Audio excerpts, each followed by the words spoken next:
Hello, Andra. Hello. Welcome Thank you. to the Good Mood Podcast. And maybe we can start by just letting people know who you are, what you do. We know each Sure. other from Bloor West Wellness Clinic, but things have changed since then. Yeah, sure. Yeah.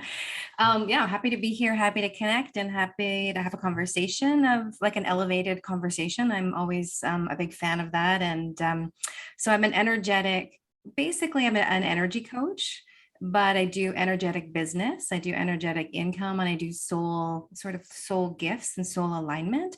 So really the work I do is to help people get to the core of who they are and then to get paid to be them. So that's really what my mission is in the world is, yeah, to help people earn more money, but it's really about helping them connect to their truest self, their deepest gifts, and to be themselves and allow the income to flow to them to support them and their lifestyle and their mission. Big fan my energy for this year is really around mission, and so really around elevating my own mission and supporting other people as well. So yeah. Mm-hmm. We were talking too before recording about the energy of 2022, which is interesting because I think what a lot of people are feeling in terms of 2022 is this division, this stress, this fear, like this feeling maybe of being on a roller coaster and just accelerating and not knowing when things are going to stop or when we're going to regain control. But I mean, that's maybe what I'm feeling a little bit of, but you mentioned this other energy stream. Maybe you could talk about that a little bit, give us all hope. Yeah, sure.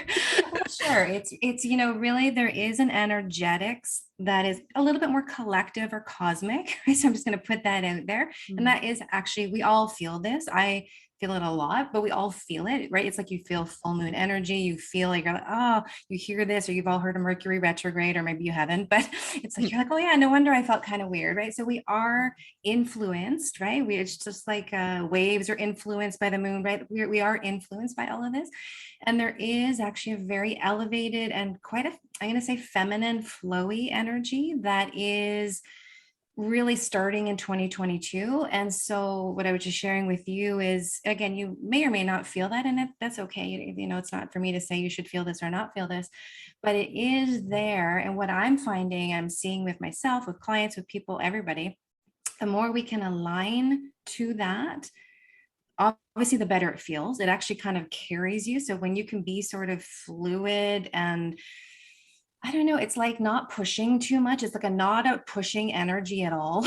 So it's kind of, and then so what happens is when you're the opposite of that or not aligned with that, you feel bad just because you're not aligned with it. And what I'm finding is because everything is moving quickly, and I think everybody can relate to that, that things are just moving more quickly now. And that's just actually what's happening energetically, so that we're actually going to feel it even more intensely when we're not aligned with it. So if we're not feeling again, I'm not saying you have to feel positive or fantastic about everything, but it is about just sort of being in this. There is an energy that is fluid and flowing, and I'm going to say upward. Upward Mm. spiral. I use that language a lot. It actually is an elevated frequency. It is an elevated energy. And so I think it's just good to put that out there, and people can feel into whether that resonates or not. And yeah, allow yourself to just notice. That's what I would just say. Notice the days where you kind of allow just a little bit more. I use the word flow a lot, and I think that's pretty straightforward. But when you're kind of in flow with things and not pushing or resisting too much, just notice how that feels. And then days when you're not, and then just notice how that feels. And it really, again, ultimately, it's always your choice. It's your life in terms of how you want to operate. But there is this energy that's there. And that's what I would invite people to allow into their experience, as well as a lot of other things that are happening in the world. Yeah, in terms of, well, it's like this image came to mind as you were speaking of like a drain that's been clogged. So everything has been stagnant and there's this resistance and this pressure building. Now the clog's been somehow released and everything's flowing really quickly. Mm. And there might be this impulse to like cling to the sides of the drain pipe. Like, no, Mm. I'm used to being stagnant. And it's, so then there's this sort of like resistance and this struggle. And if you just kind of let go, which is scary, we start to join this moving force that then an order sort of establishes in that movement and in that flow, um, and we can feel more in harmony with what's going on with the energetics around us versus like trying to Yeah. resist it. Can I give you another image too? I love that image. That was great. But just another one that Yeah. has come up for me and I share with people sometimes. It's kind of like we can have this almost like scaffolding or false sense of scaffolding. And that feels like it gives us support. And so we feel like if that scaffolding was removed, we would be hanging out and have no support at all. But actually, that energetics, it's like that actually is going to be able to come closer to you and actually support you and lift you, right? So I think that's a lot of it. A lot of times we feel like we're going to be unsafe or unsupported, and in fact the opposite is true. And I get that that might be a hard thing to really drop into in the moment, but it is when we have these things that are kind of like scaffolding that are holding us up. We actually don't need that to hold us up. We actually are able to hold ourselves up, and there is, whatever you want to think of it, there's something bigger, or right, that will help support us in this, right? And there is an energetics that will support you in that. So just, yeah, it's like letting go of some of that false scaffolding. And what I always say to people, you get to choose how fast you do that or how much of it you do that at the pace you want to do it.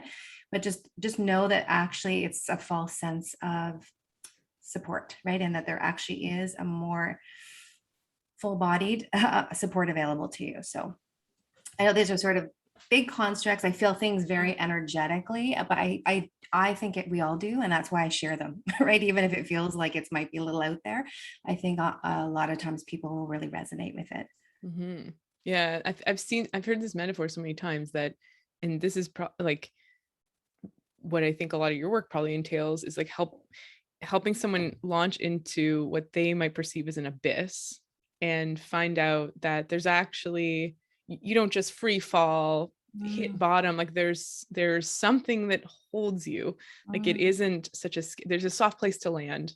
Maybe Terrence McKenna said something about this, but it was like you launch yourself into the abyss and you find out there's actually something there holding you. And it's mm, like that analogy as well. It's like you don't need to cling to the scaffolding, especially if it's not serving you. And there's something here holding you in your emotional space and who you are. I know that's a big part of your work, is helping people feel safe in their self-expression and their authenticity, mm. which is a very scary thing, you know, like But it's the only way, right? It's the only truth, I think, hmm, is to be how, really who you are. Yeah. like maybe like what is energy? And I know this is like a very basic question, but sometimes people will ask me that because when often like I'll talk about energy, we talk about energy from more like biological perspective. It's like how caffeinated I am, or like how up or alert I feel. But when we're talking about energy, like energetics, we're talking about something else. And I mean, I know it's a big thing to define, but maybe what's your definition, or how do you talk to clients about what energy is? I mean, I'll start with the everything is energy thing, right? So Yeah. everything is actually energy. We are all energy. We're made up of energy. So even our thoughts and our feelings are energetic in nature. So it's like it. I'm not a science pro, but we are vibrating particles. So I'm going to leave it Mhm. at that for Yeah. for that and That's leave that to accurate. the experts, right? And so really, it's just this. Yeah, it is. It's an interesting topic. It's kind of it is everything is energy, and so when you can find so we draw things to us, we match things to that energy, it becomes a frequency, really. It's how you, it ends up manifesting in the physical world what your energetics are, right? And so again, if you're holding, again, like a lot of fear in your body, a lot of anxiety in your body, again, it's not, there's no judgment around any of this, right? Around energy or anything, right? There's no judgment ever.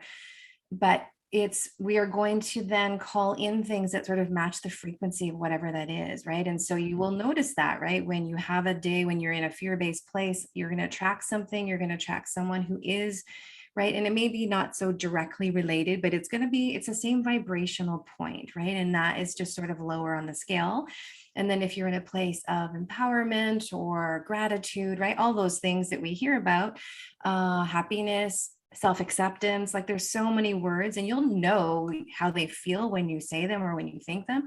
That becomes your frequency, which allows you to then create the world around you that matches that, right? Or you attract it, or you co-create it, right?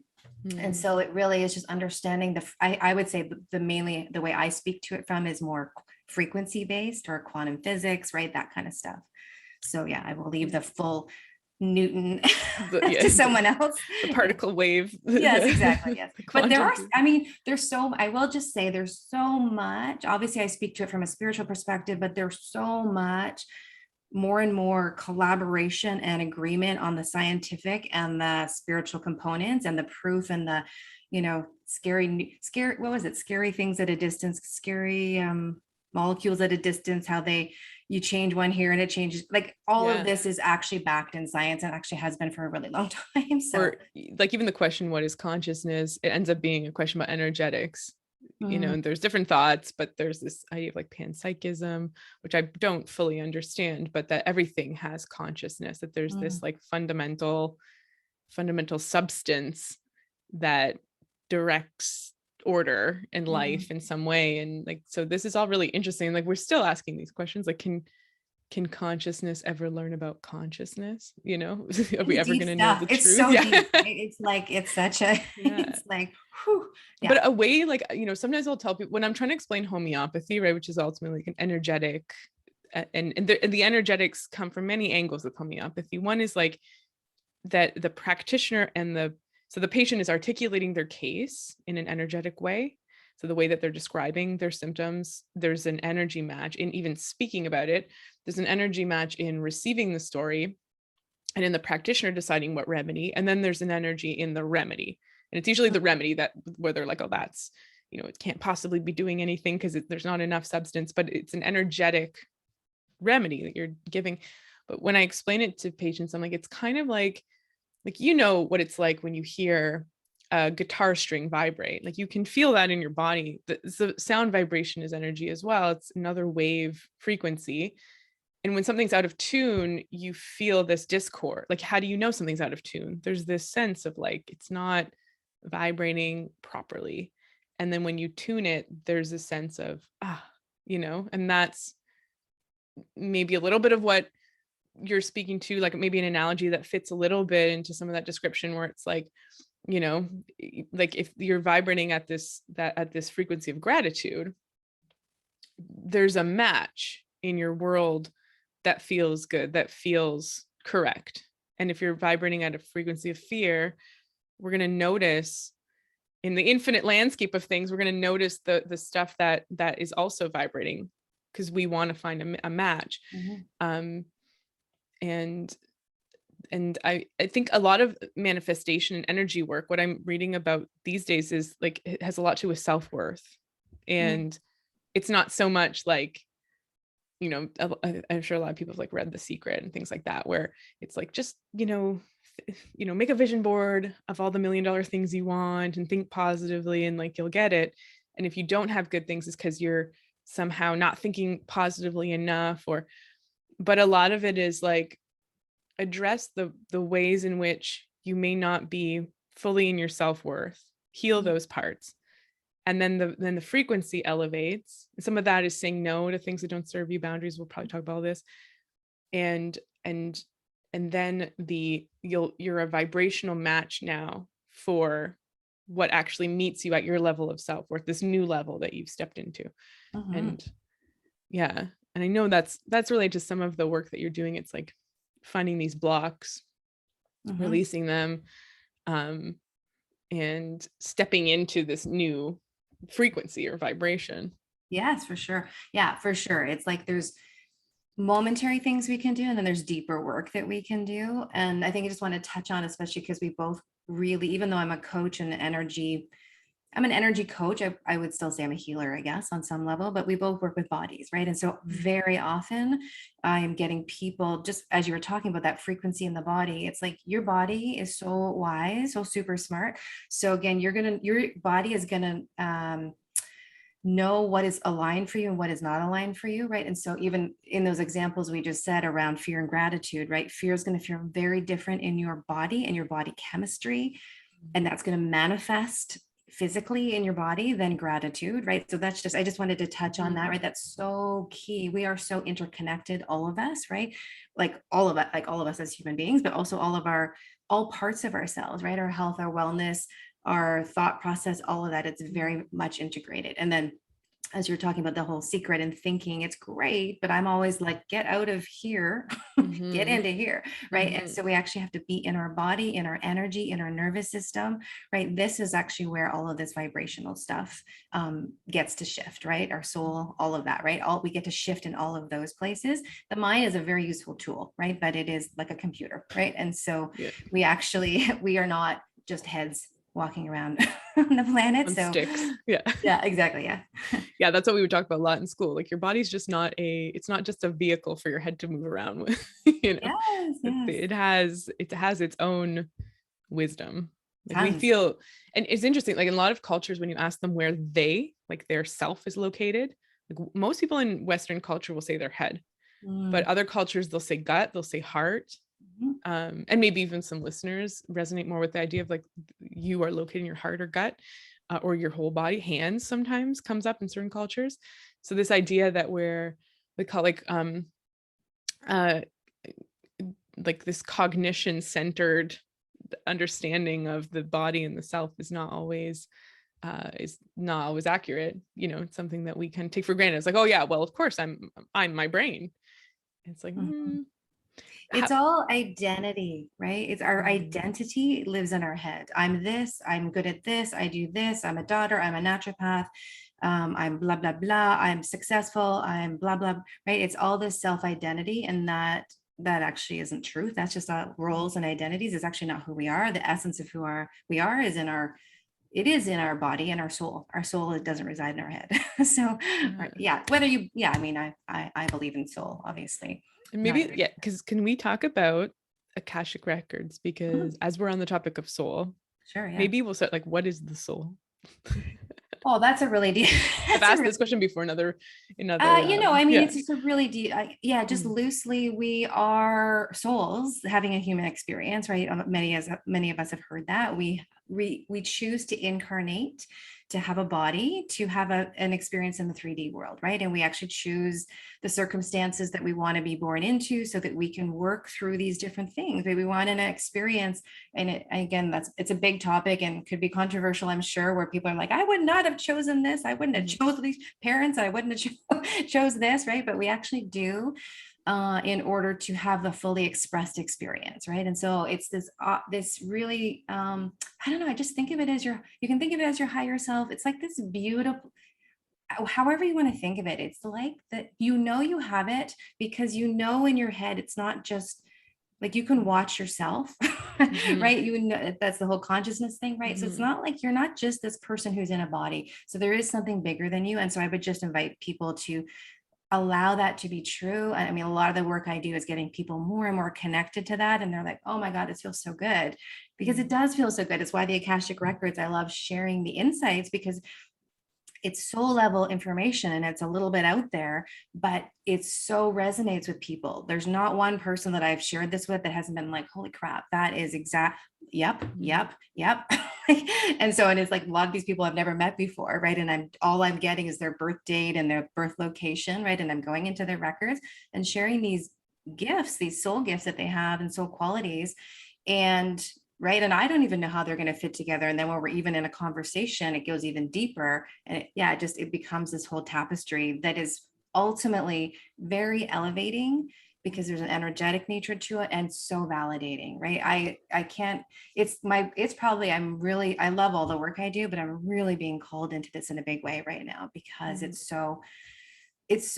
it's I feel like everybody should know what their soul gifts are. Right? And I Yeah, actually am finding, it's, even though Akashic Records is like fifth dimensional energy kind of stuff, people from all walks of life are like, for some reason that sounds cool, let's do it. Do you know what I mean? Even though they might totally. have never heard of a coach or never, they're like, that sounds interesting, Yeah. because on some level they're getting connected to themselves, right? And that's what we all want. Hmm. Hmm. It transcends the mundane, the day to day, I did poorly on a test, or I have a bill to pay, I'm scared of, like, and I don't know how I'm going to pay. It's like your soul gifts transcend that, and that Mm, helps to almost like orient you in yes, this life journey, you yes. know. And how you serve yourself, because basically your gifts are given to you for you to receive, and then also for you to give, right? And Mhm, so it's because it is all give receive, it is all that fluid cycle, right? And mhm, so it just opens up, I'm going to say, a channel of flow, right? Because it's like you're so aligned with what, it's not like people, like I say to people, it's like, I'm not going to say what your purpose, like it's, we're all sovereign beings, right? It's not going to be like, you should do this and you should do this, right? It's never going to be that. Again, it's more of like a bandwidth of energetics. And it's like, these are the gifts. And then it's about morphing them into the way in which you want to express yourself, right? And there's just all these pieces that get put together that deepen as you step into them more fully, right? So What it's, are the Akashic records? Like maybe so can you they, describe yeah, it? they're like a Yeah. fifth dimensional database. I'm going to say it in that way. So fifth dimension, we live in this, we live, just to give, I'm not going to go way out there, but we live in the third dimension. I think most of us can be on board with that. Our mind is the fourth dimension, right? So we can create with thought. And then when we get into the energetics and the soul, even like visualization, even in our dreams, we're in the fifth dimension. So that's all I'm going to speak about. There's more, right? We're actually connected to a lot of Like the other soul things. level. But Maybe if you take psychedelics, you access that level. sure, Yeah. I'm not a pro on that, right? Yeah. So yes, there are lots of ways to do different things. There are lots of ways, right? And I love that. I love having conversations. There's so many ways to live a life and to experience things Like breath work and meditation can all maybe, of yeah. it. Yes. And we're just, I love, it's like all the technologies and the opportunities that are, so that would just be my invitation to anybody, is just be open to, like, if something kind of speaks to you, just trust that, right? It's to open a next level of you, whatever it is, and however you want to do it, wherever you are, right? So Like, yeah, but yeah, it's like a you can take data. the express highway, you can take the back roads. There's many Yes. ways. Yes, whatever works for you, right? To me, again, it always comes back to your autonomy, your choice, your authenticity, what's true for you, what aligns with you, what resonates with you, right? Yeah, so the Akashics are just like an energetic database, a fifth dimensional energetic database that sort of store our almost like all of our past decisions, experiences, gifts, even like lifetimes, right?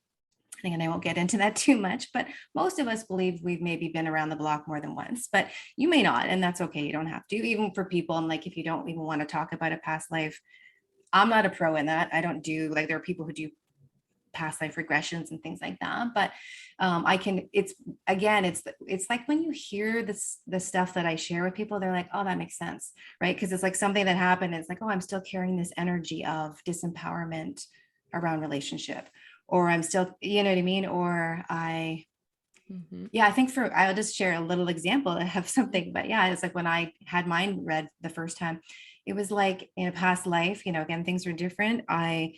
Um, I got to marry who I wanted and my friend didn't. And so she kind of set, it's not a curse. I'm not going to make it sound creepy or anything, but she kind of set she sent me bad vibes. Like, that's not fair that you get to choose. Do you know what I mean? And so for me, it was the energy that I carried throughout, which is like, and I could feel it up until I heard it. I was like, oh my God, it's like, I never want to have more than someone else, or I don't want someone else to feel bad. If I have something, I want them to have it, right? And it's this whole, I don't even know what the energy is, but it was impacting me even The in how I guilt. show up in my business and my life, right? It's kind of like, oh, I don't, for me, it was like shrinking myself. I don't want to shine too much, right? All of that just kind of is connected, right? So anyway, it's just these insights that you receive, you're like, oh, okay, yeah, I can see how that's still woven in. So whether or not you get the whole thing doesn't matter, right? I don't even get the whole thing, right? Just, yeah. I've read it's not that there's like good or it's not like a karma thing. Like I've read it, it's sort of like every word, deed, action gets stored in these records, but in a more of like a neutral, like energy. I mean, every energy has vibration, but it's not like, oh, you did this bad thing, it's stored in your past, it's like on your record, or it's a good thing and you're condemned to. It's not so much like that. Like you mentioned before, this idea that there's no judgment, and maybe you could speak to Not that because yeah. negative. That's Yeah. what I would say. And then that's my perspective and how I hold it. It's the Akashic Records is a beautiful energetic space to elevate you. It's kind of like a database of like things that have worked well for you in the past, things that haven't worked, ways of growth. It really is, it's an opportunity to heal and shift and transform, right? That's really the energetics of the Akashics and in my world and how I carry that. So it's not, yes, if you didn't complete something, karma can sound like such a big word, but it's kind of like, right, for me to hear, oh yeah, I never want to be ahead of someone else. Oh, I get that. I still do this. I don't want to be more successful than you. I don't want to brag that I did this. I don't want to stand out too much. I'll stand to the side. Right. So that's not helping me. Right. So that it's not karma. I have to pay this back. It's kind of like, oh, yeah, I have chosen to diminish myself because I think it makes other people feel better, which is actually a load of crap, right? You, the more you shine and elevate, the more you give everyone else permission to shine. So that's how I would use it. I would say it's a very beautiful experience, and it's a very, it's just information. It's all information. It's all shiftable, and to me, it's all about evolution, growth, expansion, ascension, whatever language you want to use, right? Yeah, that's really interesting. Yeah, you're like you're observing this sort of imprint, this pattern that's imprint's a continuing to great carry word. on. Yeah. That's, I love that word, actually. That feels really aligned. Mm. Yeah, really good. You're like, I'm still kind of carrying this. It's not who I am in a fundamental, authentic sense. It's a pattern that I'm kind of repeating. And I'm noticing maybe it's served back in the day in some sense to get me out of danger, avoid rejection. And now it's currently keeping me back, and it's not serving me. It's not serving anyone. And shining a light on it, being able to see it, and this thing too of when we gain awareness, there's often this tension that we feel. Like it can manifest at the level of like people being like, I don't really want to do a diet diary because I don't want to really contend with everything I'm eating, because there's a guilt there, and there's this feeling of I should. There's a lot of I shoulds when I start to gain awareness.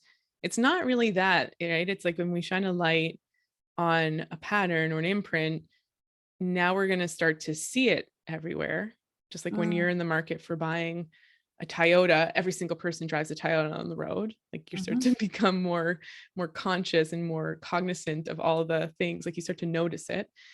And so you start to see these patterns show up tangibly in your life, and you're like, you can kind of turn them over and see them rather than just reacting or repeating and without the awareness. Like did that, I don't know if you want to share personal story, but like how did that, when you learn that from your records, how did that kind of show up in the day-to-day, in the present? And was it like, what was the act of noticing that in the present, and were you able to change that, or what did that look like? Yeah, sure. Yeah. I think, first I would just say for all of us, and for me too, it's choice. I just want to say the word choice. So a lot of us want freedom, and that's a great energy to carry. Choice is how we're designed. It's what our soul resonates to. And so just in this context and in any context, when you can give yourself choice, it is going to fuel you, right? I get to choose how quickly I move through this. I get to choose that I'm going to add some kale, but I'm still going to eat potato chips, right? I get to choose all of this, right? So it becomes, again, very autonomous and safe, right? You get to create your own level of safety as you move through all of these things, your own pace. That's one of the big things that I do with people, right? Like people are like, I want exponential growth. And I'm like, okay, if you're ready for exponential growth, we will get you exponential growth. But if you're not, honor the pace that you're going through this with, right? Trust that whatever is needing to come up and shift is taking you further on the path.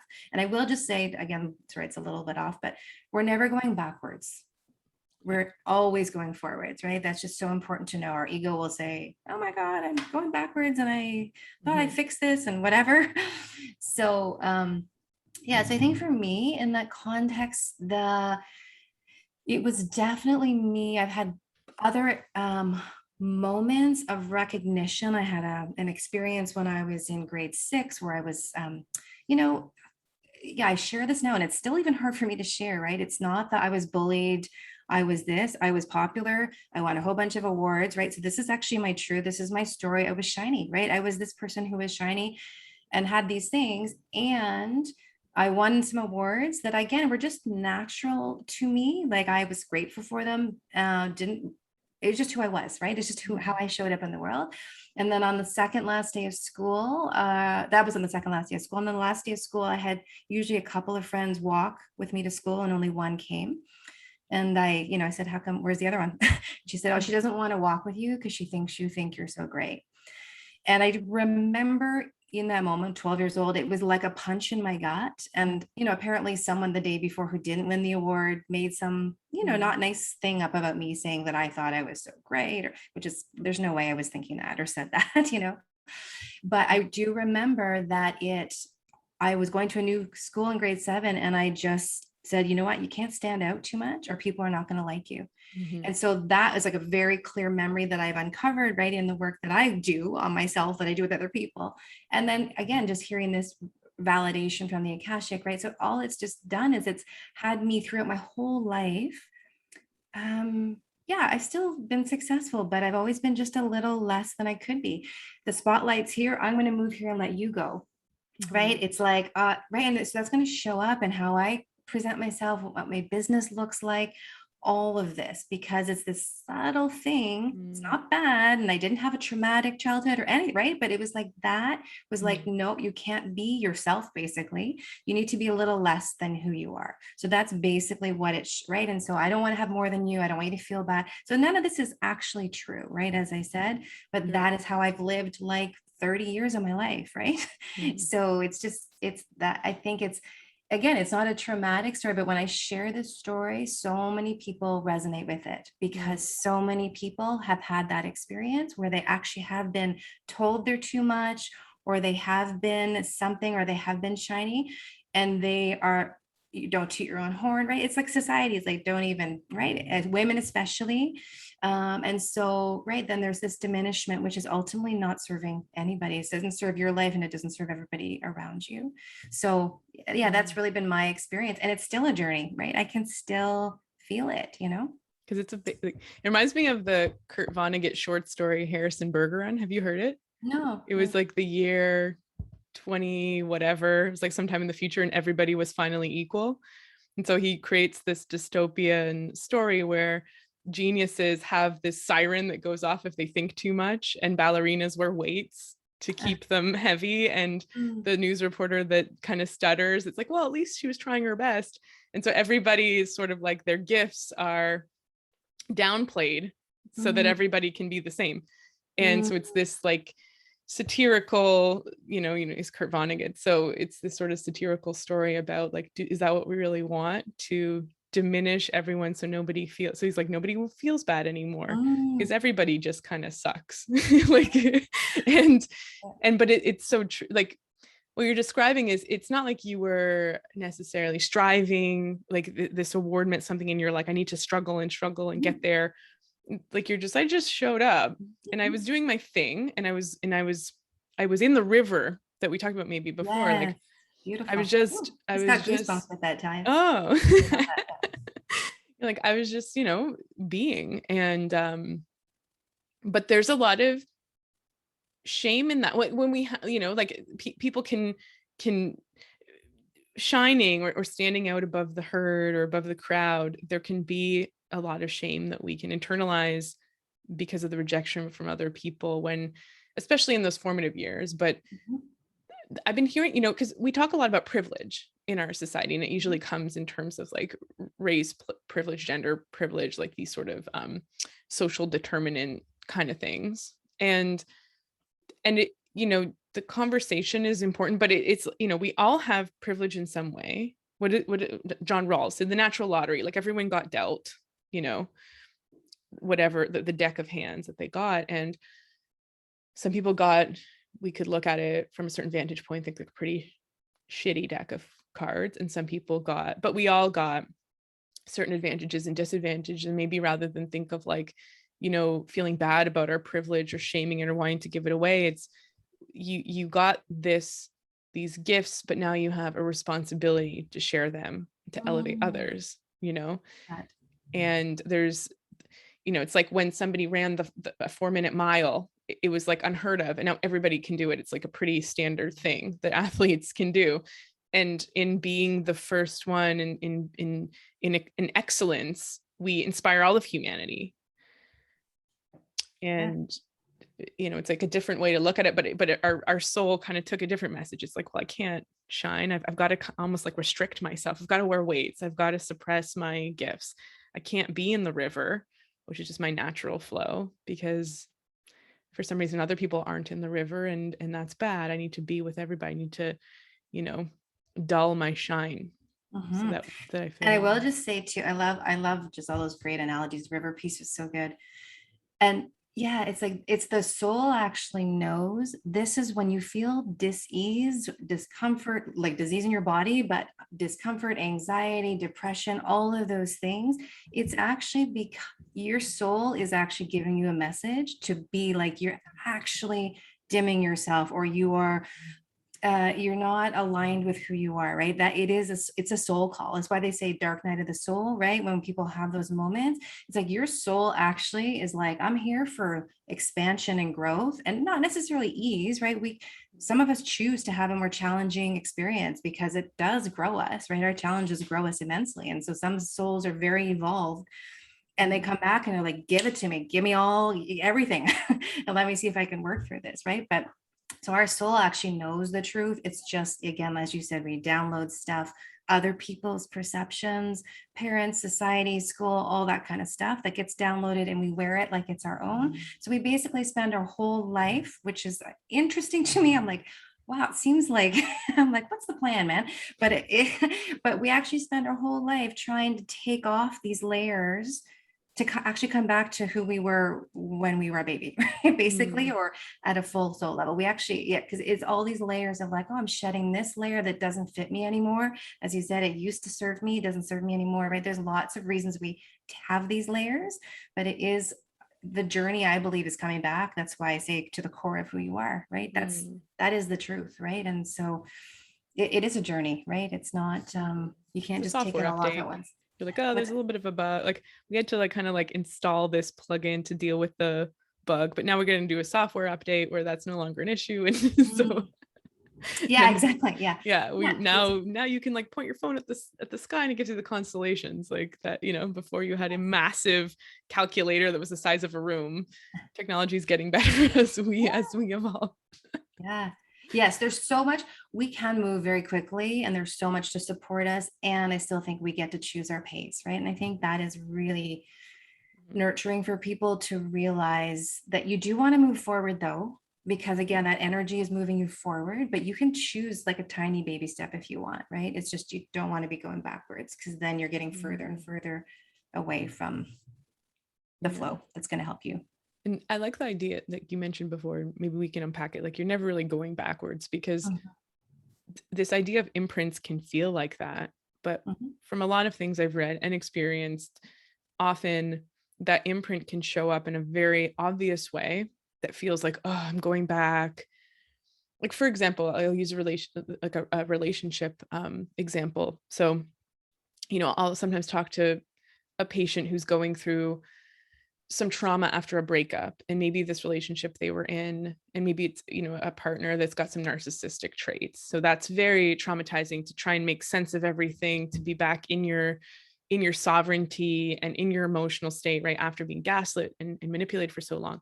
Maybe this relationship lasted 6 months, and maybe they're like, you know what, I was in a marriage for 10 years with someone similar, and oh my gosh, I'm in this pattern, I'm locked in.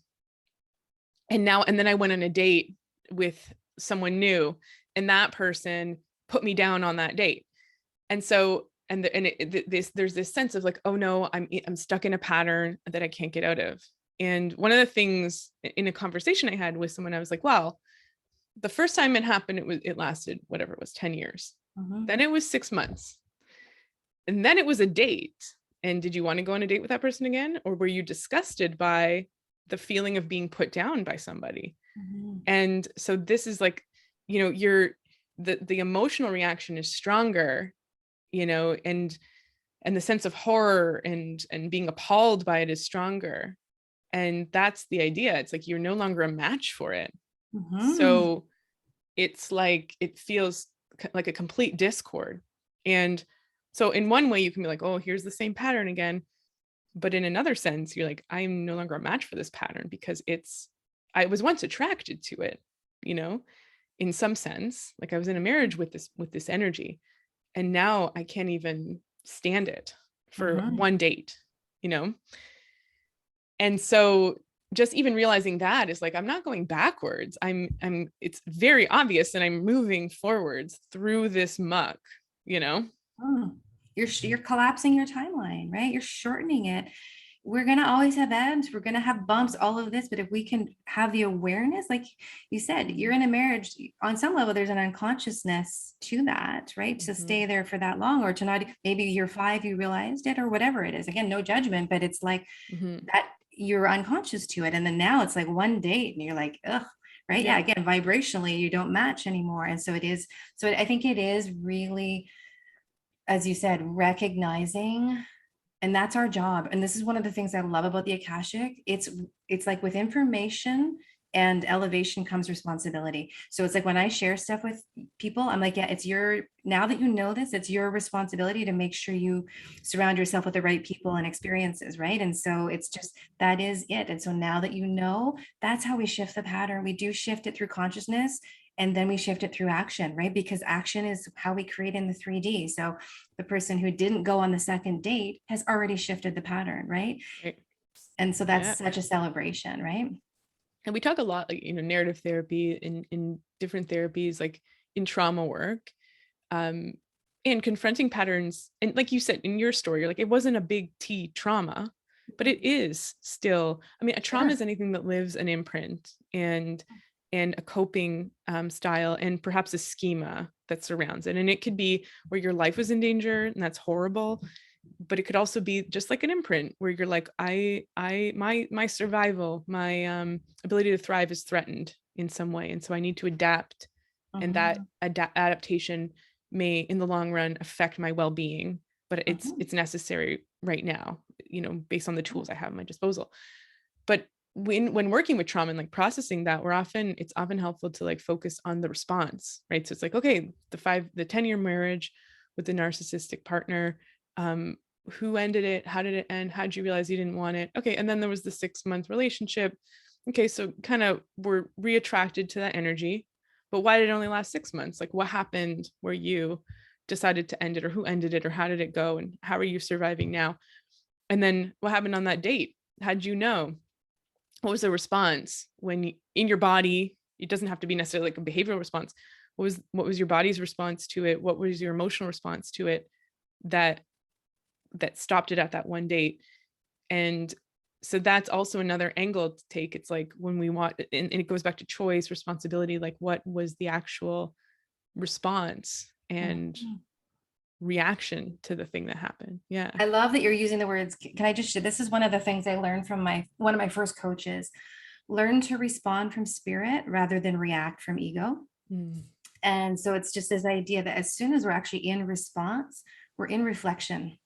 When we're in reaction, we're unconscious, right? And so, right, even just these moments of awareness shift you from immediate being stuck in the thing to actually being able to observe it, and as you said, make a choice around it, right? And so I just think it's such a great way. It's such a simple little tangible tool that you can use, right? Am I in reaction? Reaction's like usually like immediate, Right. And response is where you're taking a step back and allowing some awareness to wash over you. And then you're responding differently than you would have from the reaction, right? And so if we can have those pauses in whatever way, whether it's in the moment or in the long 10-year marriage or whatever it is, that is only going to allow us to course correct and shift basically into more alignment, right, with who we are.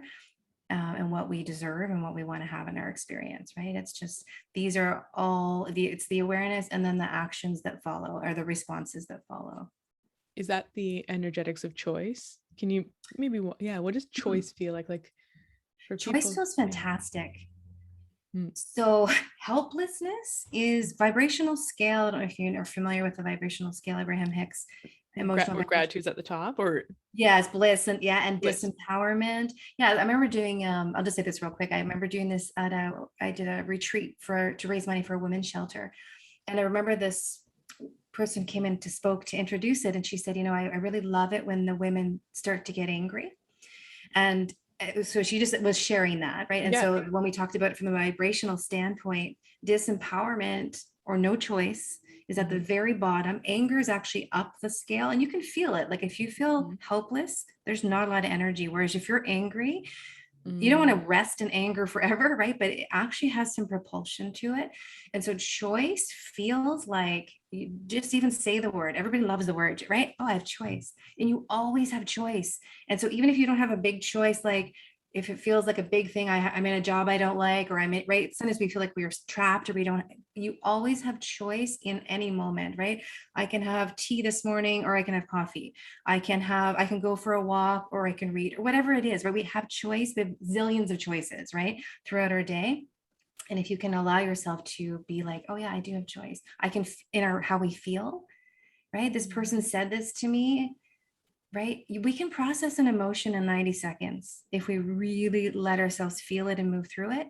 So that becomes a choice. Do I want to stew in this all day and be mad? That's a choice. It's not a good choice, right?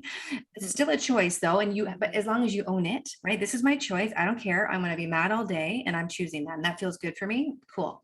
And Right? But that then shifts the don't, energetics too. It's like, I'm yes, gonna it's in relish the, this anger, yes. Yes, and and it's I'm in power here, and you can't tell me what to do, lady. Like I mhm. joke with my clients all the time, right? About me, like, yeah, you can do, and but then no, but then don't complain that you feel grumpy at the end of the day, right? And then Well, yeah, or tomorrow, own that. Like, I choose yes, to feel grumpy yes, and that's as okay. a response, as a consequence. Maybe feels harsh, but it's like, it's a result. If I don't drink water, I'm gonna be thirsty. If I stew in my anger, I'll be grumpy. But maybe there's also a beneficial flip side, and that's There why I always chose pros is. cons. Yes. You know. And I think it's, yeah, ultimately learning to shorten the time frame, because we want to rest in that. We can process it in 90 seconds. So if we're taking 3 days, we're kind of a little dwelly, a little Right. self-indulgent, right? That Right. I use harsh language with people, with my clients sometimes, because that is self-indulgent, right? To stay Mhm. there. But again, that's choice. But Mhm. choice, again, to come back to the positive, that's still a choice. But I'm going to choose to feel grateful that Talia has a podcast that I can listen to, and or I'm going to choose to be grateful that I get to be invited on this podcast, right? I get to choose my whole day, right? I can get an email from a client uh, asking me to shift an appointment. I can let that bother me because I worked my day around it, or I can just be like, oh, now I have some time to Mhm. create this newsletter and this or whatever, So there's always choice. And I And can when choose that we, response with the client. Like, do I just let them know? Do I let it completely slide? Like, you yes, don't have to feel like this person did that to me. It's like, well, yes, I can communicate appropriately, and respond and change my schedule. And yes, I can also choose to feel annoyed for the yes. 90 seconds or whatever it takes. Yes. I can choose to have, yeah, with a client session, I can say, well, there's not really good reason. So this is going to count as one of your sessions, right? Mhm. I can choose to have that boundary, or I can choose to say, I'm so sorry, I have a migraine, I just can't come today. I can Mhm. choose to honor that and say, of course, I'd rather you not, let's reschedule it, right? So Totally. again, we have autonomy. Yeah, it's perfect, right? When we feel things are done to us, it feels like we have no choice. Mhm. Anytime we can flip it, the energy of choice will always feel like relief. It'll feel like I have some power, right? It may Mhm. not be like, yes, this, I mean, it Mhm. might, but it could just be just that little bit of a flip where it's like, I'm not feeling like a victim. I'm not feeling disempowered. I'm not feeling helpless, right? Those are hard energies. And again, it's not to say I Mhm. never want to diminish people's experiences Mhm. and feelings, right? If that's where you are. But when you can shift those, do. It's actually, like, I'm really excited when you're talking, because it maps onto polyvagal theory, which is Mm, another theory. But whenever like, when things sort of map, like, biologically, emotionally, energetically, you have these different theories that kind of stack. mm, Like you said, there's many roads to the same thing, whether it's psychedelics, breath work. You can access this fifth dimensional energy. So polyvagal theory, it maps really beautifully onto it. It's even the idea of ascending up mm, a scale or a ladder, because at the bottom you have the dorsal vagal shutdown response. That's mm, essentially like a tiger has now trapped you and you're basically preparing to die. Helplessness, disempowerment, numbness, dissociation, disconnection. Then you move up to fight or flight. And often, like, fear is sort of right above helplessness, right? Because there's less of a response. Fight is a more active response. Like, maybe the cheetah has you, or the tiger, or whoever has you in its claws, and you're punching it and trying actively to escape. And often I'll find with patients with anxiety as a result of trauma, once they start to get angry, it's exactly what you said. There's this ascension happening, and anger is taking back your power. It's standing in a sense of self-righteousness, in a, how dare they have done this to me? It's a really appropriate response in a lot of cases. And obviously getting stuck there is not great, but feeling anger, especially if it's not a typical feeling for the person, is extremely healing. It's often I don't see patients again, like they go through anger and then they're good and they come back like in a year or something. So once they're angry, I'm like, okay, see you in about 6 months or a year. Yeah. And after being anxious and working with anxiety. And then after that fight or flight response, a sympathetic response, you have safe and social, where our nervous system, and that's our ventral vagal response, where our nervous system is calibrated to connect, to feel embodied, to digest, to rest, to play, and to be. And that's our default state as mammals. And that's where we feel we can choose. And our body can get stuck in those states, and because those states are a response to the environment, so if a cheetah's chasing you, your body is going to respond to that, and it's going to potentially drop down the ladder. But there's also, there is, so there's going to be this physical reaction, but there's still a choice in a sense. Things are happening fast, cheetahs after you, but there's still this discernment and this agency that is available to us if we focus on that. So I love that word, agency. Easier said than done, obviously. Like if you're totally dysregulated, it's hard. Yes. And the bottom line is, though, we just have to say this. I love the cheetah analogy, but most of us are having these responses not related to an actual live animal trying to eat us. Yeah, that's right. And that's, so it's not exactly an environmental response. The body is responding to a perceived threat that might not be real. And too much news maybe, or there's lots. It's all choice. Again, you get, to me, it's like one of the most, I think one of the most important things you can do every day is get yourself into alignment. And I just think it's your choice. I think it's your responsibility. If you want to have a day and a life that is more flowing and feels better for you, then making sure that you do that. And so sometimes I think that alignment is going to require, I'm going to process some anger. So one of the tools I use is tapping, which I think you've done maybe before, like EFT, right? So I love it because people can verbalize, we swear, we're like, you say all the stuff that's spinning in your head, but you're also using a physiological clearing response, right? Or morning pages, or like chopping wood, or like punching a pillow, right? We can process things through our body way faster and through our energy way faster than our mind. We always want our mind to be like, let me process this. It's actually just get into your body and do something with your body. I'll guarantee you it's way faster. And then finding the energy that you do want to align with, right? I want to, tap into that energy of love or gratitude, do a meditation, do some breath. Breath is like one of the best. Like it's so low cost. It's like tapping, right? You have 2 fingers. I mean, most people, right? But it's like you can use your body, or you can use your breath, like to just down regulate, as you said, right? And it's like from that down regulation or that quietness, that stillness and that quietness, that's where everything opens, right? If we can get to that place that's above the noise or below the noise, wherever you want, right? That still point, there is so much choice in that. There's so much expansion in that, or so much possibility in that, right? And so I think I believe it's our responsibility to do that. I spend 2 hours, right, doing, because I love it. I love doing all this stuff. I move my body, I do all this stuff. So you don't have to spend 2 hours. But I do believe it's everyone's responsibility to get themselves into their most aligned state. And if we're all in our most aligned, best state, the world's going to be a lot better, right? Because everybody's going to be coming to things from a place, even if it's just a neutral place, right?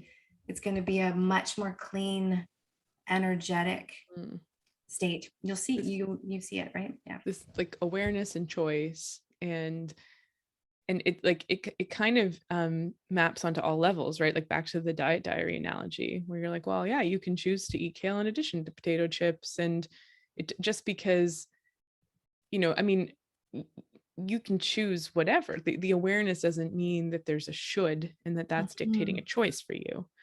Right. And you can even Mhm. choose to feel guilt and feel and judge yourself about it.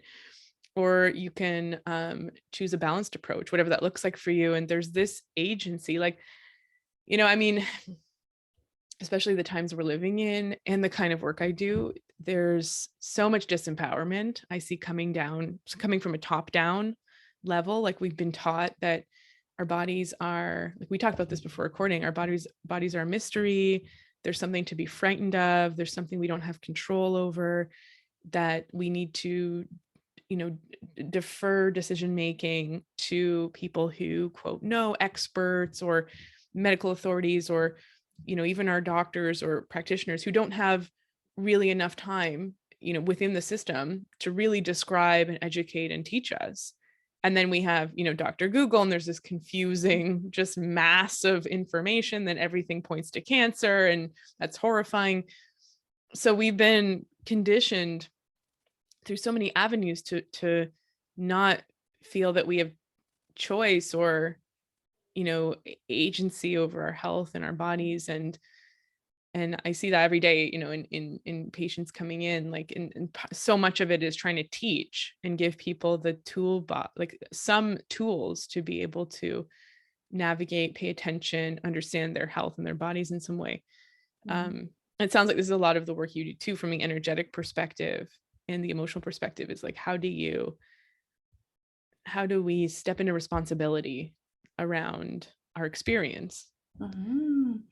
And unlock, it's like you have literally all the answers within you for everything, right? It's good to seek support, right? We do need support. I think you want to find the right people that can, Guidance. Yeah. yeah, that can support you on your path. But ultimately, it's about, yeah, giving yourself permission, or moving away the blinders, or whatever it is, just to realize you actually know the truth within yourself, right? You know actually what feels really good for you, how you want to show up in the world, what you want to do for your vocation, what you want your health to look like, all of that, right?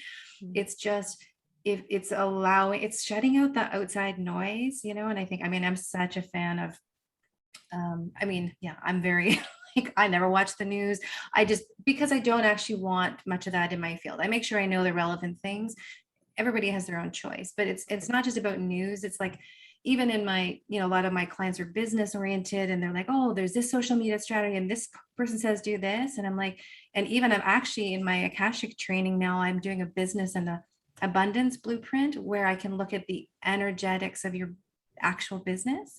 And so I love it because it's matching what I've always shared with people. It's like, even your business path and your marketing strategy is aligned with you at soul level. And if it's not aligned, this is why it's not working. You see 5 people on social media and they're like showing off this big life and they did it this way and you have to do it this way. And then people are trying it and it's not working and they feel bad about themselves, right? And it is about shutting out that external, being very selective about those external voices that you allow into your experience, and trusting, yeah, and having the ones that you really trust and that can really get you, and really allow you to tap into your own truth, right? I will just even say this. It's like, I just reached out to you because I said, oh, I wanted to connect you with my husband. And it was just, yeah, it's not a diminishment, but he had a naturopath, but just felt like he wasn't really being, I'm very, I don't know, I've been in the service industry for a long time, so I have very high expectations of my healthcare world or anybody who supports me, because I support at a very high level. Yeah. And so I want the same for him. And so I work with Talia, obviously, and I Mm. know the level of focus and care that is placed on me, and that's huge. I will not allow anybody else, I won't allow that in my, if it's not that, it's not in my experience, right? Mm. And so again, that's just being super selective for you and what your truth is, right? So if you're going somewhere and you don't feel like you're being heard, or someone else's agenda is talking over yours, right? Again, just you'll know.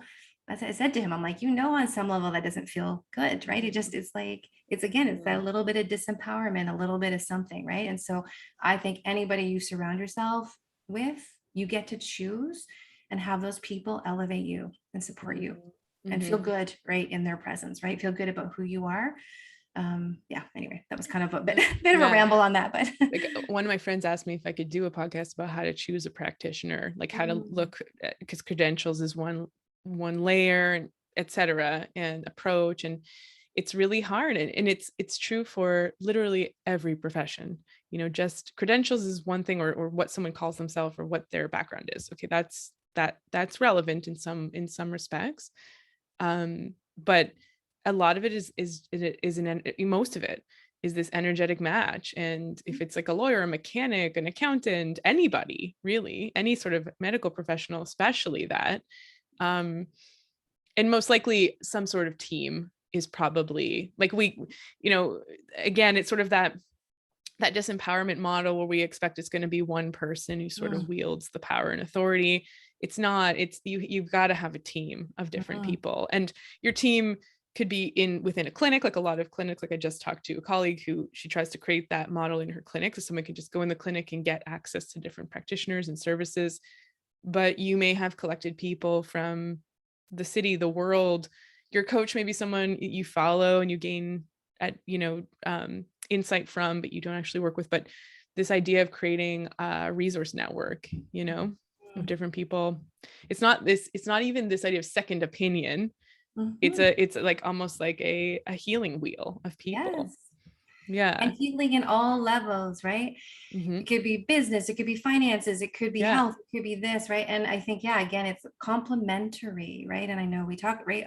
Well, so many modalities and healing are complementary. One is not better, right? It's just about finding your puzzle, finding what works for you. And it's going to be different at different times. Like, so I'm a coach. And so I'm in the coaching world. I've been in it for a long time. I always have coaches, but I don't right now because I'm like, I actually don't feel like I want that, but I'm in a really cool breathwork membership right now. And I'm like, I'm so into this breathwork right now. Right? Yeah. And so that is what I'm called to do. And I'm actually focusing a lot on my body right now. Right. And so we just have different phases of our everything, life, business. And so again, it's just learning to trust yourself. I think that's the simplest way to say it. Trust what it is that you need. Trust your intuitive nudges I'm like tapping heart because it's not going to be here. Yeah. Right.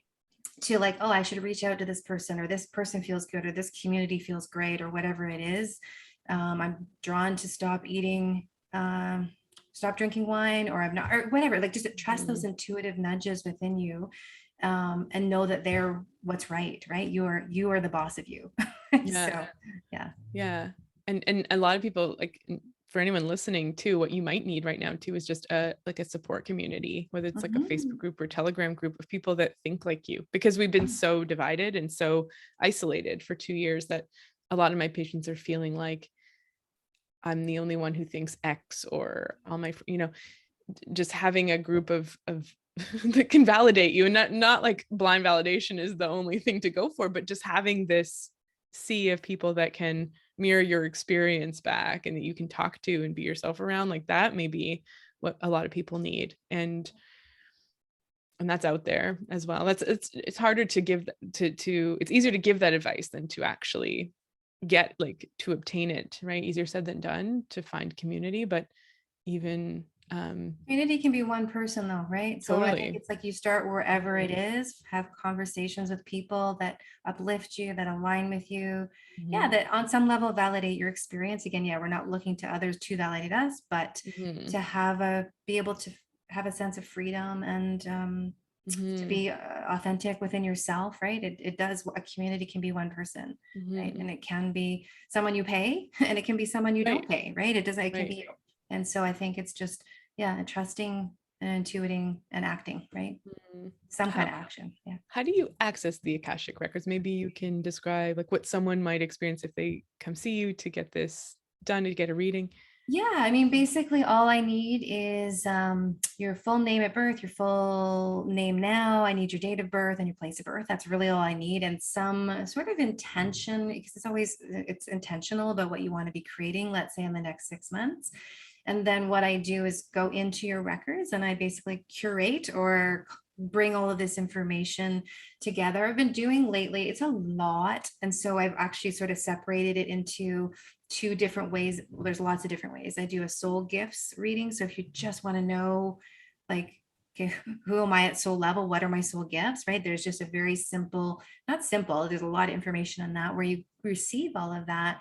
We do it recorded so you can listen to it again, because there's so much depth and energy in it. You'll want to hear it many times. And then I do a reading where you can have that along with sort of the clearing, like any past, maybe past lives or this life, any patterns that I'm carrying, right? So some people are like, yeah, that it seems weird, just give me the soul gifts, right? So I'm very like, I think I'm very accessible, but also do crazy stuff, like out there stuff. And then I also do things like manifesting blueprint. So again, we're not all designed to manifest the same way. Like the stuff that's out there is great, but it's very general. Your soul actually has a unique combination of things that need to happen in order for you to manifest really effectively. And then, yeah, as I said, now I'm doing a business one, which I'm just kind of releasing now. So that's really more about like, what's your financial intention? Do your sales line up with it? Does your marketing? What's the energetic statement of your business, right? So again, like a lot of people they might want to be successful, but the energy that's in their business right now is frustration. Mm-hmm. And they're attracting situations that are matching the energy of frustration. So we actually want to shift that energy to one of enjoyment or empowerment or something, right? So that you are then matching. And so then your business starts to match with that. So there's just, Yeah. I just say that because there's just different readings depending on what people want. Most people do the soul. Most people want the soul stuff, right? That's a really good place to start for people. So Yeah, I had a reading done by you, and I yes, have the recording, and it was really, I remember um that it was is very useful. Like it was like, okay, yeah, this makes sense. Like the current thing, what I was going through, like the past records. And then there was a like mantras to mm, recite, I think for yeah, 21 days. a clearing. Yeah, that's A the clear, clearing. yeah. And I did that, and and there would be that, like it was very interesting, like it was very intense, the energy. And I don't know if this is typical, but I remember going through a lot of, it's like a detox, I guess is a good way to describe it. Like it felt like the energy would get really dense and really like wiping sludge Mm, off. And when I look back in around those same themes and topics, like relationships and romantic relationships and things like that, like it's amazing how, a lot of the time when we clear energy, we heal things, it's not so much like and a lot of people can experience this, like a nervous system relaxation or something kind of clearing, like having a good poop and you're like, oh yeah, I feel good, I feel good now. Like sometimes that can be the reality, but a lot of the time it can be subtle, and you're just like, oh, that just thing just doesn't bother me anymore. And it's only in looking back and comparing to what it was even a few months ago that you're like, whoa, I remember I used to be so triggered, completely dysregulated by this thing that now is not even an issue anymore. mm, And I can't even imagine being triggered. I would just handle it like this. I would just mm, say this. And I remember like a huge part of it was not being able to speak and being completely feeling like, okay, I'm rehearsing in my head what I'm going to say. And okay, say it now. Okay, say it now. mm. There's a video of this 12-year-old skateboarder, Sky Brown. She's an amazing skateboarder. And I don't know for anyone who knows skateboarding, but she's at Tony Hawk's mega ramps, this 100-foot ramp. She's an amazing skateboarder and she's super cute. And she's at the top and she's just like, okay, going now. Okay, I'm gonna go now. Yeah. Okay, just got to do it. And then you're like watching her and you're just like, oh my god, she's gonna go. And then she goes on this massive ramp and she doesn't land it, but she almost, second time she makes it. And I mean, she makes it, but she doesn't like perfectly land it. And it's that feeling, right? You're just, I'm on the precipice, it's such a metaphysical, such an archetypal thing. I'll share it on my Instagram stories. It's so nice because she's so cute.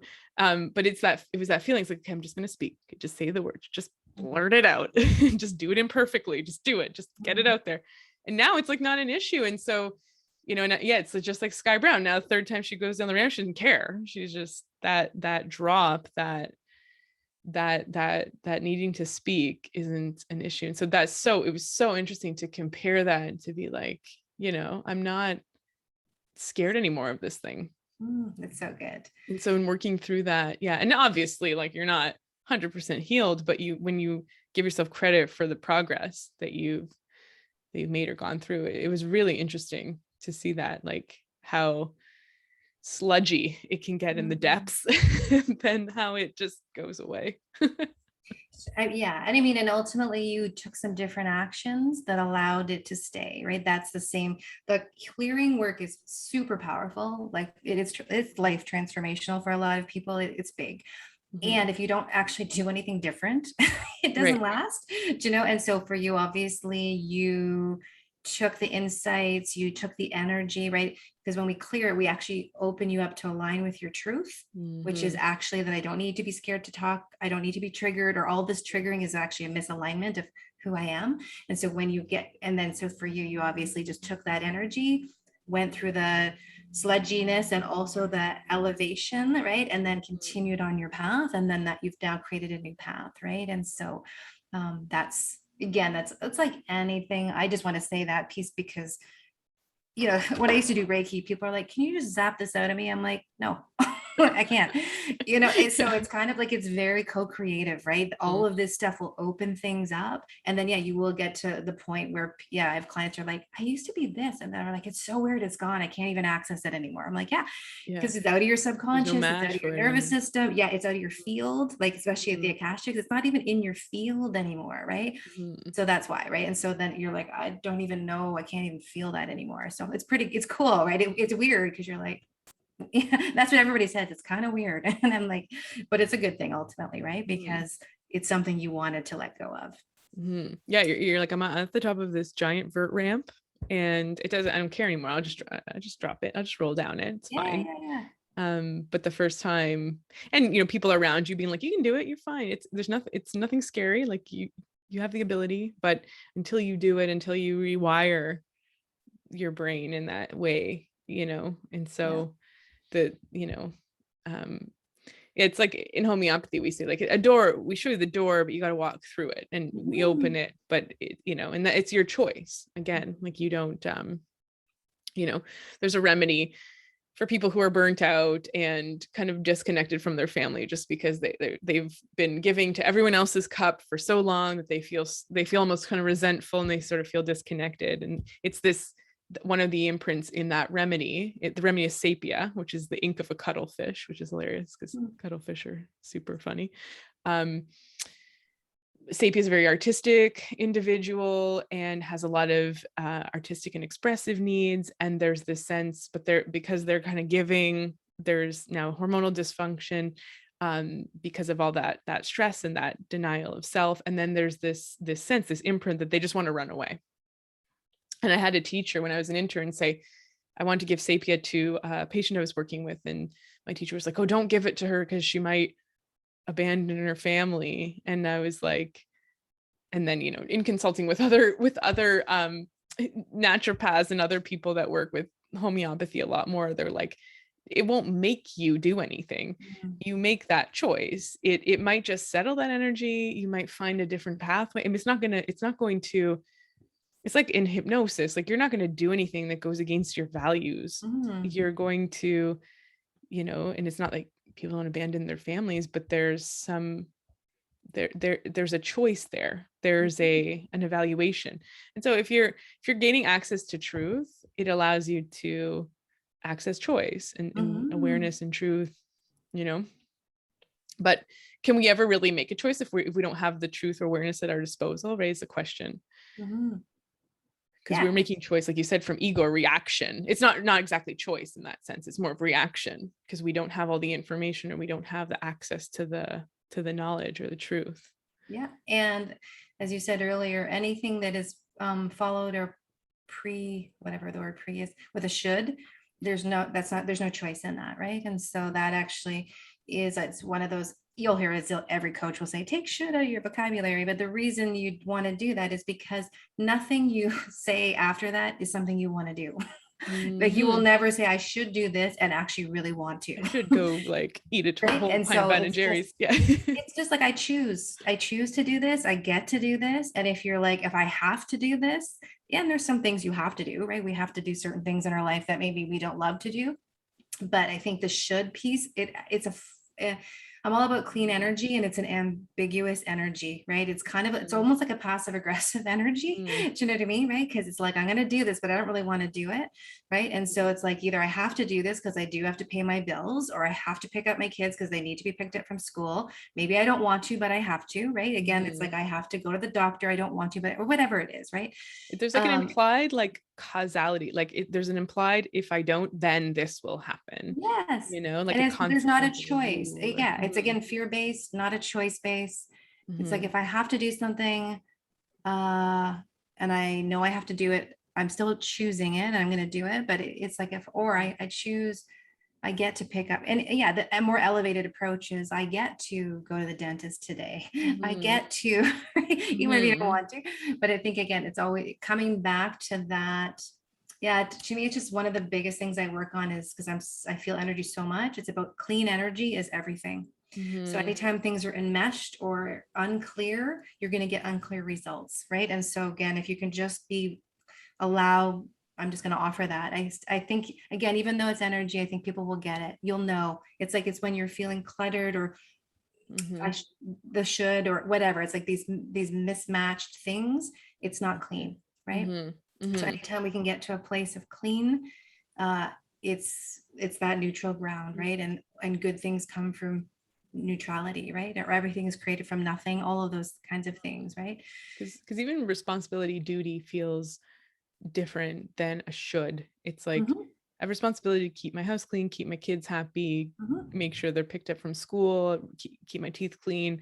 There's a solidity almost that I feel if I think of that energetics and a stepping into, and there isn't that ambiguity. There's mhm, there's there's sort of like a bit of a heaviness maybe to it, like a solidity in terms of like I'm shouldering something, but mhm, I'm doing so willingly, mhm, and there isn't this wishy-washy. Like we talk about that, like I'm running a I just started like this accountability thing on my Facebook group for fitness, and the idea is, let's just say that I've done this with a friend before, we just would text each other, did like a 20-minute workout, and it was just to check something off a list. And so I wanted to create this. I made a Facebook group. Well, I have a Facebook group, and I just threw different workouts every day on the Facebook group. And you say if you've done it, and if you don't want to do that one, do a different one. Again, the choice, because I'm picking workouts that I want to do. You might have a different. You might want to do Pilates. You might want to go for a walk outside. Whatever. Just let's have choice, but let's hold each other in this sort of accountability space where we can be seen for our consistency and report to each other and acknowledge ourselves for being consistent. That's really the point of it. But part of the fact that a workout was suggested, I did that. I pre-scheduled everything, but every day for even myself, there it's like, here's day 10's workout. And the even that is so much cleaner than, I want to do a workout. Which one am I going to do? Is it going to be yoga? Is it going to be this? mm, Is it going to be abs? It's just like, here's the one for the day. When's the time I could do it? After dinner, my stomach's not too full. Great. It's happening. Get the yoga mat out. And it's so much easier to not have those gears running in the background, trying to make a decision, weighing different options, not really trying to come up with a different solution, planning what it might be like to do the workout, and then trying to make a decision from that. Whereas when you're actually doing it, you you might not be even, so like I'm thinking like, oh, do I want to do this one because it's going to make, I'm going to be bored, or it's going to be like this, or, and then when you do it, you're like, it's not necessarily true. Like, just it's, our brain gets in our way of mhm, making decisions and of taking action.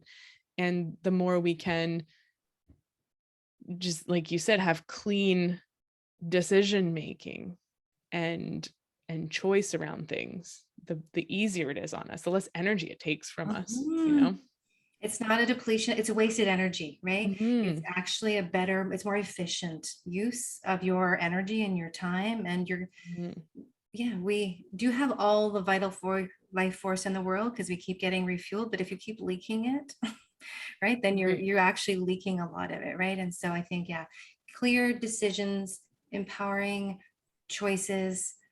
Yeah, I just think if you check anything even from today, the word choice, if you can Mm-hmm. bring that into your experience, is going to elevate you, right? It's just going to, because it's going to resonate with you at such a deep level that's going to make you happy. And I'm going to say it's going to make your soul happy. And whether or not that's your thing, but just trust that it's going to feel really good for you. And so anytime that gets to be invited into the mix, it's a good thing, whatever area of life, right? This is so good. I didn't think that this conversation was going to go here to choice, but I really like that it did, because I think that is a theme for these days. And I wonder, so when we're talking about shoulds, like I should, what about other people should?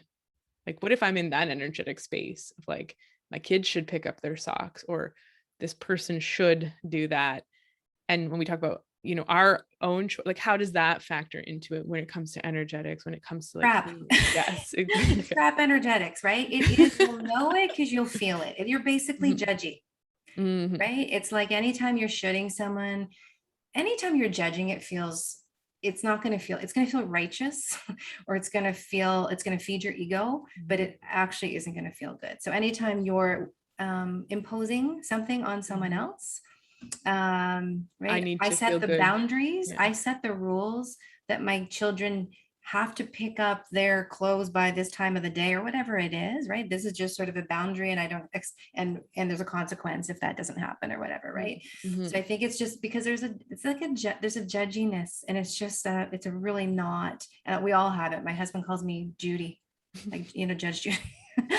And I'm like, yep, point taken, you know, because I tend to be worse with him, I think, than other people. But when there's like this, when you have like a way to bring humor to that, like it's a really good, it's a good, just for listeners as well, like it's a good relationship strategy when you call something out that comes up in the relationship, and with a sense of humor. Yes. It's like, because you can take that on and be like, oh, here's Judge Judy again. Yep. All right, what was my friend have with her partner? He's got a name. That's my generation. I don't know, well, not that I watched it, but it was my generation. Yeah.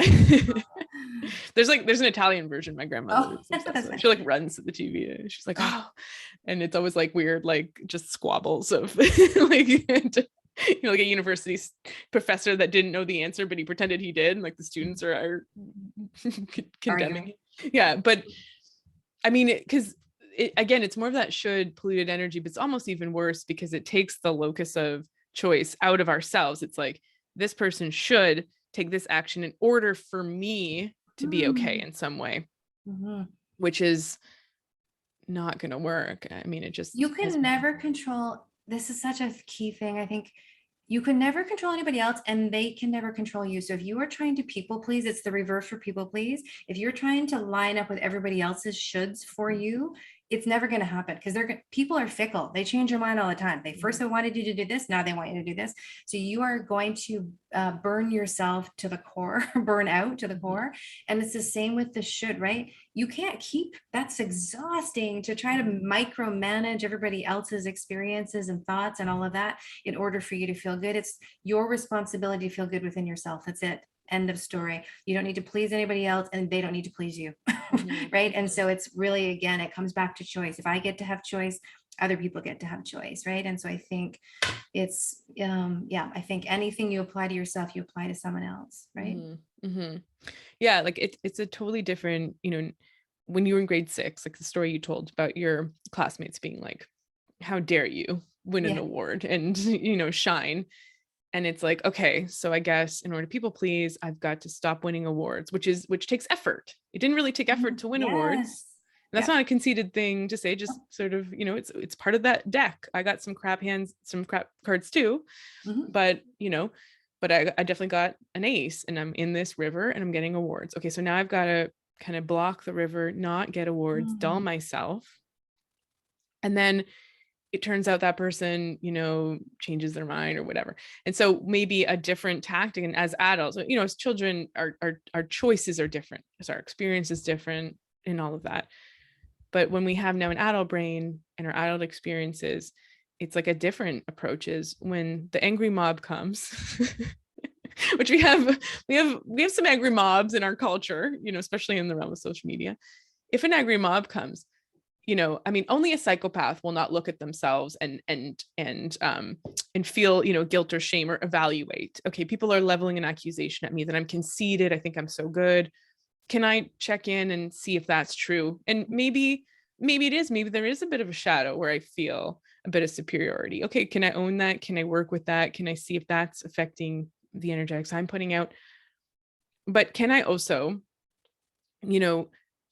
stand in the morality of my gifts and how I'm using them to benefit others, and essentially helping my psyche or my soul be immune to those criticisms, not be tarnished. It's not immune like you don't care, but can I stand in like a solidity of self to know that, I'm winning awards, I'm not harming other people.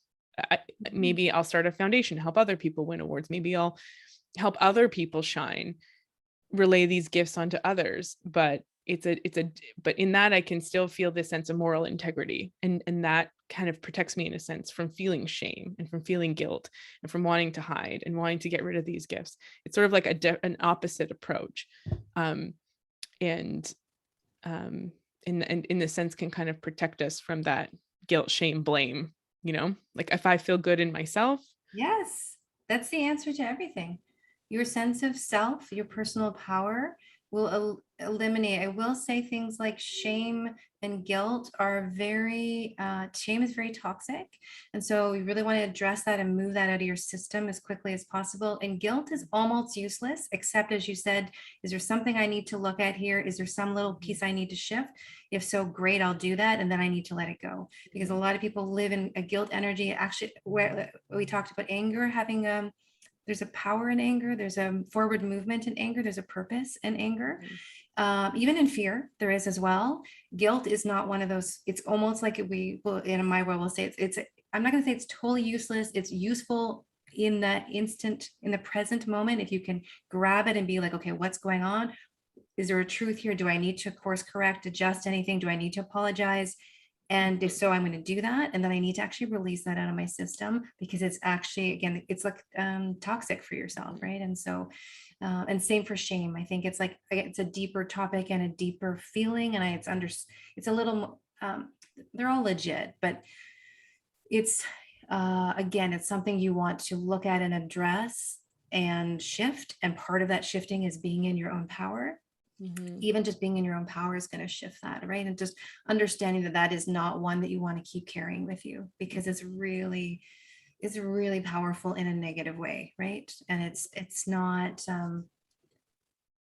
really necessary, right? Again, I don't want to diminish people's truths. So there's pieces to address, but to carry that baggage, which is what people often do for a very long time. It's very heavy baggage, which often isn't even yours. But it's just something that is not, it's not, we just want to get that out of the field. It's not necessary to make you a good person. Really, yeah. Like you don't need to carry the guilt to be a good person. Yeah. Look at what it's showing you. Same with guilt, shames. Yeah, it's a little deeper, but either way, it's like, okay, let's move through this and step into what's next. Mm-hmm. And that is, which is the truth of who you are, right? Mm-hmm. So. Yeah. Because this is ultimately the message. It's like, how dare you win an award? You're a bad person. So you're like, okay, I'll stop winning awards so I can be a good person. But that's not how it works. It's you become a good person by staying in what you believe to be good, your truth, beauty, your own morality, your own gifts. That's part of it. And then how do I share that? How do I expand that onto others? Yes. And not block your own flow, right? As you said, when I was in that state, that's just who I was. It was like very effortless, all these things flowing, right? And it's like, then I get to my adult life and I'm like, oh, I want that in my business, except that I've put this block on myself and this energy to make myself. So this vital force energy that we get, I'm actually moving over here and half of it's going out, right? And so if I can actually just be in my own flow, which kind of brings us back to that beginning energy of the energy here, then that is actually where things can move so quickly for us and so aligned for us and feel so right for us and move us forward into a path that is most aligned for us, right? This is so great. I love this conversation. Yeah. Thank you, Andra. Anything else you want to add? No, I mean, I think we went lots of places today. So we hit the river. Exactly. Yeah. So I think it's like, I would say, just like with even, people will take whatever, there is some piece here that's going to land for you. So that's the piece that you're meant to hear, whatever it was, right? We went to lots of different places, and some of it might have been like, I don't care, I don't know, I don't like it, I don't want it, but there would be one little piece. And so what is that piece that landed for you, and how can you, just because I'm a coach, how can you implement it, right? How can you actually bring that forward into your life experience? Because that is, yeah, let it shift your consciousness, and then let that consciousness shift your micro actions. And from a Jungian perspective, that part of like being bored, or maybe like tuning out or being annoyed by something you heard, may be also a sign of resonance in some way. I don't know. Totally. Sometimes a reaction like that is like, oh, maybe that's the thing. We say that like in meditation, when you fall asleep during a recording is maybe the time when that recording was having the most impact. I have done tapping sessions with people, and they're literally like falling asleep because it's like they don't want to let it go subconsciously, right? And it's like, okay, drink some water, focus, right? And it is, and then make a choice that you want to keep it. Yes, yeah, exactly. You can fall asleep. It's fine. I'm not, I mean, it doesn't work so well to coach someone who's asleep, but yeah. So I think it is, you get to choose. Yeah, I think you're right. Things that trigger us, there's lots of ways to look at anything, right? And so you get to choose. So. And this choice thing, like I don't know how we can sort of highlight it again, but I think it's really important and really interesting that the conversation went there, and that's sort of the fundamental energetics when we were talking about like elevating ourselves or healing from the past or being healthy, or that's energetically, emotionally, physically, that it's stepping into choice, which in a sense is responsibility, requires awareness, and but leads it's to freedom. I want to say that piece. I say it so much because people are like, I just want to feel free. Like if you ask, I just want freedom, right? And so understand that choice is going to open up to freedom, right? If we don't make choice, we don't just should ourselves and do all this and then expect freedom. It is the choice that leads to freedom. So I think that's a perfect way to. And maybe like, I'll just like, I mean, especially the conversations that are happening around freedom as a concept these days, is that it's sort of like, one person's freedom is going to impact or intrude on another person's safety or freedom, but that's not what freedom doesn't mean. Just free for all, like just do whatever you want, slam doors in people's faces, throw garbage everywhere, fart on people. Like it doesn't necessarily, it's choice is probably the better word that we're speaking of. It's I mean, I respect your sovereignty and your ability to choose. Yes. And then I have an ability to choose. And then that respect is also a choice. But choice, there are consequences to our choices. And, but being free to choose is the key here. And that's, that's a really important energetic, I think, that's distinct from what a lot of people understand when they hear freedom. Like I'm just gonna be like kind of all over the place and no responsibility, duty, no accountability. No, choice is a different thing, and yet it's not, we also, this idea of like blame, like, well, you chose, that's what you chose, but we're not there's sometimes like a fear or there's a should in that when we're saying choice. And we're also freeing up, we're speaking of choice in this energetic sense, it's free of that should. It's a cleaner energy. It's a vanilla or chocolate. Oh, you don't have okay, I want chocolate. Okay, actually you don't have chocolate anymore. Okay, I guess it's vanilla. But it's not just vanilla or chocolate or only vanilla. It's maybe I can decide not to have ice cream, go to a different place. There's, how do I respond to the options I have, the narrowing of options, the expansion of options? Can developing more awareness help me see what options are available, which ways I can maybe, which pathways I might walk that I didn't think were existed or were available before. But it all comes down to that choice, that being able to initiate action and direct awareness, direct attention, however that might look. And choosing what feels the most aligned for you and actually not worrying about anybody else, right? It's kind of that, yeah, when those two words, shame and guilt, I said take out. Same with blame. It's one of those things. It's actually energetically toxic, right? Mm, You can have it, but just know that you're going to attract a matching vibration to that, right? So again, it's just one of those things. It's maybe question, what am I blaming? Go deeper with it within yourself, because otherwise you're just carrying a frequency of something. Again, it's like the should and the judgment and the, one finger's pointing at you and three are pointing back, all that kind of stuff. So again, I just think it's all your responsibility. It's everyone's unique responsibility to be responsible for themselves, their own energetic frequency, how they show up in the world. And that's really all you're responsible for. Right? And if everybody will take that, their own responsibility for that, then I think there will be more flow happening, right? That we're not trying to, nobody likes to be told what to do, or nobody likes to feel imposed upon, or all those things, right? And so I think when we can choose for ourselves, that gives us that sort of freedom within ourselves, which then extends to how we sort of show up and allow others to express that as well. So it's, I mean, this is the work I do, but it's all in first, then outer, right? Everything happens within you first, and then the outer is going to reflect that, right? That's, it's not outside in. It doesn't.